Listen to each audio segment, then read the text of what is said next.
Stonebridge Legal Solutions Limited, your trusted immigration partner.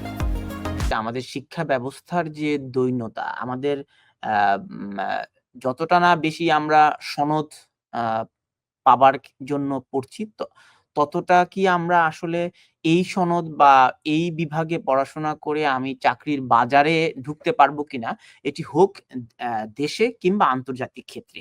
সেই জায়গাটায় আ আমাদের কি ঘাটতি রয়েছে? আপনি কি মনে করেন না যে শিক্ষা জীবন থেকেই তাকে দক্ষতাটা অর্জন করতে হবে যাতে সে আন্তর্জাতিক বাজারের জন্য সে যাতে নিজেকে প্রস্তুত রাখতে পারে? না, না, obviously তানভীর ভাই আপনি যে কথাটা বললেন সেটা হচ্ছে যে এটা কিন্তু ইন্ডিভিজুয়ালি ক্রিয়েট করা সম্ভব না। এটা একটা রাষ্ট্রযন্ত্র, তাকে ক্রিয়েট করতে হবে এমনভাবে, তার জনগণকে ক্রিয়েট করতে হবে, তাদের শিক্ষার্থীদেরকে স্ট্যান্ডার্ডটা এমনভাবে তৈরি করতে হবে। এটা ইন্ডিভিজুয়ালি আমি চাইলে হ্যাঁ, আমি নিজেকে হয়তো ইমপ্রুভ করতে পারবো, আমি ইংলিশে ভালো হতে পারবো, আমি হয়তো কিছু একটা শিখলাম। বাট এটা কিন্তু শিক্ষা ব্যবস্থার ফুল স্ট্রাকচারটা চেঞ্জ করা দরকার। যেখানে আমরা শুধু আমি আইএ, বিএ, এমএ পড়তেছি for nothing, for no reason. আমি যে সার্টিফিকেট ধুয়ে কি আমি পানি খাবো?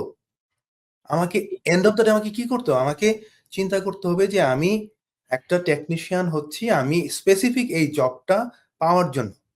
এখন আপনি যদি বলেন হ্যাঁ, ডক্টর, ইঞ্জিনিয়ার যারা পড়ছে, হ্যাঁ, তারাও দেখবেন আপনি বাংলাদেশের পার্সপেক্টিভ আপনি চিন্তা করবেন যে ফিজিক্সে মাস্টার্স করে সে ব্যাংকে চাকরি করতেছে।